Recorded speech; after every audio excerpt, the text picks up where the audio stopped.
할렐루야. 우리 서로 인사하실까요? 네, 잘오셨습니다. 제 이름으로 축복합니다. 네, 아침에도 기도 마치면 커피가 준비되어 있으니까 내려가셔서 교제하시고 가시기를 바랍니다. 하나님께서 우리 교회에 계속해서 사람들을 보내주시고 또 우리 마음을 유쾌하게 하시고 또 소망이 생기게 하고 계십니다. 하나님이 하시는 일입니다. 단지 부탁드릴 것은 현재 섬기고 있는 모든 섬기는 일과 직분을 흔들림 없이 계속 하시되 기도할 시간은 기도하고 전도할 시간은 전도하고 또 성도들을 격려하고 위로할 일은 또 격려하고 위로하는 일, 또 부엌에서 일할 건 또 그대로 일하고 흔들림 없이 그대로 하시면 하나님께서 일하십니다. 그죠? 네. 우리 사람의 열심과 노력도 필요하지만 그러나 하나님께서 일하실 때는 우리의 힘이 아니고 우리의 열정이 아니고 순전히 하나님의 힘과 지혜로 하시는 것을 발견합니다. 그래서 수요일 저녁도 잘 참석하시고 가능하면 금요일 저녁에 줌 성경 공부에도 들어오시고 혼자만 들어오지 마시고 가족 있으면 가족 들어오시고 옆에 성도들 또 초청하고 해서 하여튼 시간 내서 말씀을 듣도록 해야 합니다. 그래야 우리가 살아있을 수가 있으니까요. 드라마 보는 데는 1시간, 2시간 또 다음 주 드라마 또 기다리잖아요. 어떻게 잘 왔냐고요? 저도 드라마 몇 번 본 적이 있거든요. 네. 그러니까 하나님의 말씀을 사모하도록 그런 기도와 말씀, 은혜를 사모하는 마음이 계속 유지되는 것은 우리의 소원으로, 우리의 열정으로 되지 않습니다. 하나님께서 역사하셔야만 되고 말씀이 우리를 격려해 주셔야만 가능한 일입니다. 오늘 새벽에는 하나님이 우리 마음에 두신 기쁨, 주신 기쁨에 대한 그런 제목으로 말씀을 나누기를 원합니다. 시편 4편 7절에 보니까 주께서 내 마음에 두신 기쁨은 저희의 곡식과 새 포도주에 풍성할 때보다 더하니이다 그랬어요. 하나님이 우리 마음에 주시는 기쁨이 여기 다윗의 마음을 기쁘게 했습니다. 들의 곡식과 새 포도주가 풍성할 때보다 더한 기쁨이라고 그랬습니다. 이 들의 곡식, 포도주가 풍성할 때는 추수감사절이잖아요. 그런 풍요로울 때보다 더 큰 기쁨이 하나님이 주신 기쁨이요 다윗을 기쁘게 하는 그런 기쁨이었습니다. 상황은 그렇지 않았어요. 다윗은 지금 1절에 보니까 곤란 중에, 고통 중에, 긴박한 상황 중에 하나님을 부르짖고 응답을 기다리고 있는 절박한 상황 중에 있는데 참 기쁘다고 그랬어요. 풍성한 기쁨이 있다고 그랬어요.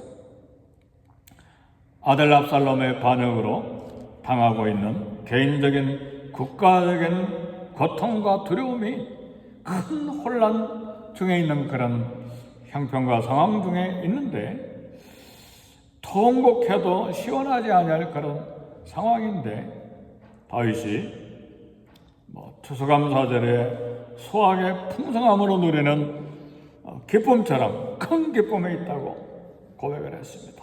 그 이유는 무엇인가? 시편 4편 1절 보니까 7절 보니까 뭐라고 그랬어요? 주께서 내 마음에 두신 기쁨이라고 그랬어요. 그러니까 자기 스스로 마인드 컨트롤을 하거나 심리학적인 요법이나 적극적인 사고방식, 이런 철학과 삶의 태도를 가지고 기뻐한 것이 아니라 누가 이 기쁨을 주셨어요? 주께서, 하나님께서 자기 마음에 이렇게 탁 던져주신 기쁨이에요. 오늘 이런 하나님이 주신 기쁨이 저와 여러분에게 있기를 주의 이름으로 축복합니다. 하나님이 우리에게 기쁨을 주실 때는요, 모든 상황을 초월하는 기쁨을 누릴 수가 있어요. 세상의 기쁨은 조건적이잖아요. 세상의 기쁨은 왜 조건적입니까? 상황이 좋아져야 기뻐하죠. 좋은 대학에 들어가고 좋은 직장을 잡아서 수입이 늘어나고 좋은 일이 생겨야 사람들은 기뻐하잖아요. 기뻐하지 말래도 기뻐하잖아요. 이게 세상이 주는 조건적인 기쁨이에요. 그러나 하나님이 주시는 기쁨은 세상이 주는 조건적인 상황에 따라 업앤다운이 생기는 그런 기쁨이 아니에요. 환경이 나아진 것도 아니고 열악한 환경, 오늘 다윗이 고백한 것처럼 곤란 중에, 환란 중에 있는 환경이라도 마음에 솟는 기쁨이 있다는 말이에요. 이런 기쁨은 하나님과의 관계에서 나옵니다. 사랑하는 성도 여러분, 내 사회적인 환경, 경제적인 환경, 내 주변의 환경을 좋아지게 해서 기쁨을 얻으려고 하면 보통 사람들이 그렇잖아요. 그래서 열심히 하는 거잖아요. 근데 그 기쁨은 일시적인 거예요. 그럼 상황이 좋지 않으면 그 기쁨을 다 잃어버려요. 그리고 얼굴에 내천자를 쓴다고 그런가요? 내천자를 쓰고 기분이 팍 다운돼가지고 옆에 지나가면 찬바람이 쌩쌩 부는 게 세상의 조건적인 기쁨이에요. 그러나 하나님과의 관계에서 나오는 기쁨, 하나님이 우리 마음에 두신 기쁨은 하나님의 존재를 경험하는 데서 나오는 기쁨입니다. 하나님을 묵상하고 하나님의 약속의 말씀, 우리 영원히 만날 때 환경을 초월한 기쁨이 생기는 거예요. 힘든 상황에서도 기쁨이 찾아와요. 곤란한 상황 속에서도 기쁨의 이유를 발견해요. 왜요? 하나님을 인격적으로 만나고 내 영혼이 하나님과 관계하는 그 깊이 때문에 그런 기쁨이 나오는 거예요. 세상 사람들은 이 기쁨을 아무리 설명해도 이해를 못해요. 그러나 우리 크리스찬들은 이 말씀을 나눌 때, 아, 그렇구나. 그런 기쁨을 내가 어디서 잃어버렸는가? 그 기쁨이 회복돼야 되겠다고 하는 강한 도전을 받아요. 이게 우리 크리스찬 영성이에요. 그런 기쁨이 다윗의 마음속에 있었어요. 성경에는 통곡하고 싶은 고통의 환경 속에서도 기뻐하는 사람들이 있어요. 복음을 전했던 사도들은 유대인들의 시기로 채찍질을 당했지만, 모욕을 당했지만 주님의 이름으로 고난을 당한 그런 자로 여김을 받는, 합당한 자로 여김을 받는 것을 기쁘게 생각했어요. 매맞고 채찍질 맞고 감옥에 갇혔는데도 불구하고, 아, 내가 복음을 전하는 자로서 그리스도를 위하여 고난당하는 자로 합당히 여김을 받았구나. 기쁨이 충만했어요. 그건 세상이 주는 기쁨이 아니에요. 하나님과 관계에서 오는 기쁨이에요. 우리 모두는 이런 기쁨이 회복이 돼야 됩니다.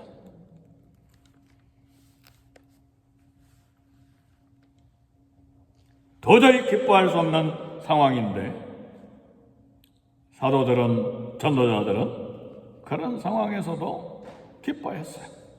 우리가 잘 아는 대로 바울과 실라는 빌립보에서 하나님의 환상을 보고 돈을 많이 지불하고 뱃삭을 내고 겨우 유럽으로 아무도 복음을 전하지 않은 그런 땅에 가서 복음을 전하다가 매를 많이 맞았어요. 그리고 감옥에 갇혔으니 얼마나 수치스럽고 부끄럽고 모욕적인 상황입니까? 로마 시민인데도 판사에게 법정에서 정당한 판단도 받지 못하고 그냥 사정없이 얻어 터진 거예요. 그럼 얼마나 기분이 나빠요. 네, 그들은 감옥에서 기도하고 한밤중에 찬송을 불렀어요. 할렐루야. 찬송을 했어요. 이 영적인 기쁨, 이 신령한 기쁨, 오늘 저와 여러분들에도 있기를 주의 이름으로 축복합니다. 그래서요, 교회에서 일할 때도요, 이런 기쁨이 있도록 기도해야 돼요. 교회에서 일하는데 모두가 다 칭찬합니까? 손가락질하는 사람이 있잖아요. 기분 나빠하는 사람이 있잖아요. 마음에 안 든다고 버럭 소리 지르는 사람들도 있잖아요. 근데 기뻐하는 거예요. 이런 기쁨이 없으면 내가 땀 흘리고 섬기고 봉사하고 헌금하면서 봉사하는데 이런 대접밖에 못 받아? 그리고 팍 팽개치고 나가버리잖아요. 그러니까 우리는 기쁨이 회복이 돼야 돼요. 하나님과 관계에서 오는 기쁨이 회복이 돼야 돼요.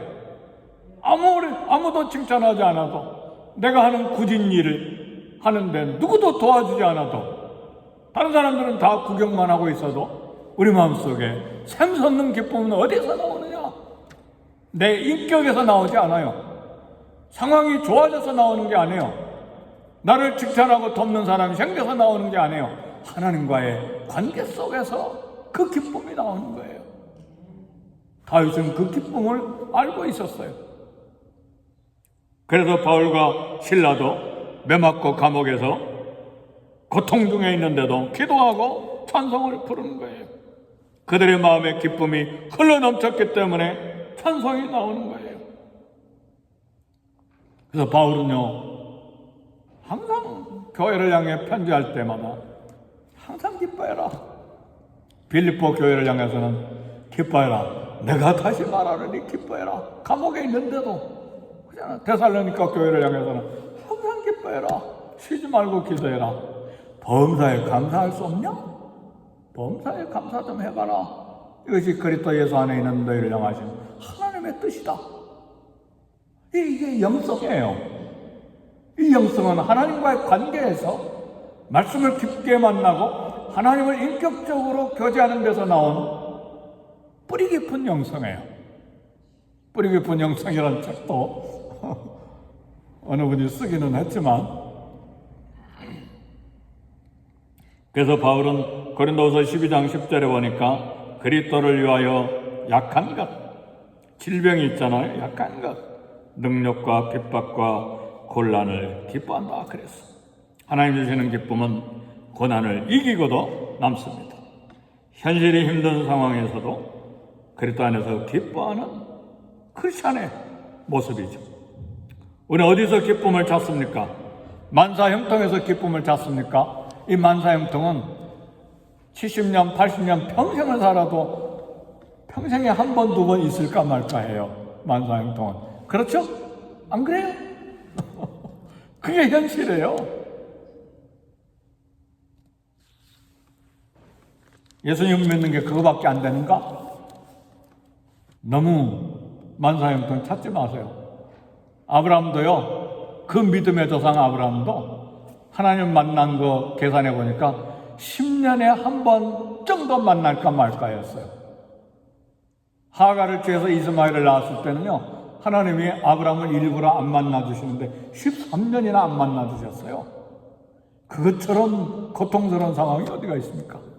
저는 하나님을 못 느낀 3년 동안도 막 벌벌벌 떨고 세상이 무너진 것 같았는데 하나님은 아브라함이 13년이나 안 만나 주셨어요. 그리고 겨우 나타나셔서 야, 나는 전능한 하나님이라. 나는 엘샤다의 하나님이다. 너는 내 앞에서 행하여 완전하라. 실컷 꾸지람 받았잖아요. 그죠? 그러니까요. 평생에 그리고 기적이 만사형통이 매일처럼 기적이 일어나면요, 감사 하나도 없어요. 불평 원망밖에 안 나와요. 어떻게 그렇게 확신하고 설교할 수 있나요? 이스라엘 백성들이 광야에서 매일 기적을 만났잖아요. 매일 하늘에서 떨어지는 돈을 얻었잖아요. 달러를 받았잖아요. 비유예요. 일을 안 하는데도 40년간이나 매일 하늘에서 양식이 떨어져 내려서 은행도 필요 없이 일하지도 않고 노동하지도 않고 먹었잖아요. 온 가족이 40년간이나. 그게 기적이 일상이 되면 더 이상 기적이 아니에요. 그래서 불평 원망하다가 다 죽었잖아요. 그죠? 하나님과 만남이, 깊은 만남이 우리에게 필요해요. 그건 기도와 말씀 묵상과 끊임없는 순종과 주님을 따라가는 그런 영성에서 나오는 기쁨이에요. 사랑하는 성도 여러분, 세상에서 찾을 수 없는 기쁨은 하나님과의 깊은 관계에서 나옵니다. 세상에 알 수 없는 기쁨이 우리 크리스찬의 마음에 있어요. 저와 여러분에게 있어요. 주님을 만나기를 갈망해야 합니다. 베드로도 전도하다가 헤롯의 정치적인 음모로 감옥에 갇혔어요. 내일 아침이면 헤롯이 목을 잘라 죽일 거예요.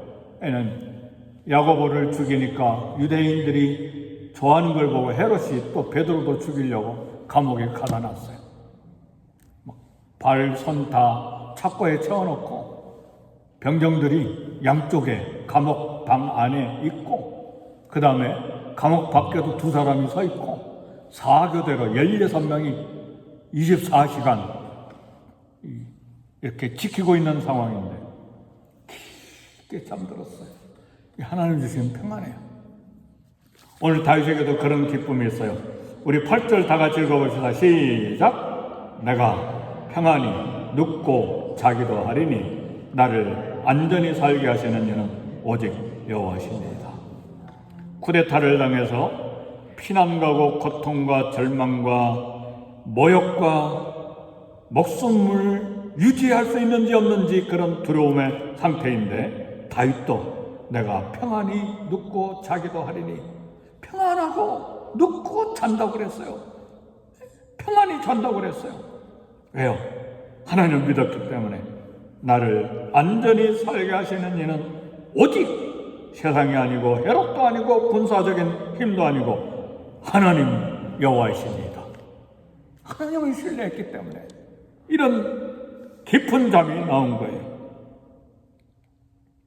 근심과 염려로 밤을 까맣게 지새야 될 반역을 당해 피난을 나온 상황에, 목숨이 위태로운 상황에 다윗은 평안하고 잠을 잤어요. 그 이유는 하나님을 믿었기 때문에 그래요.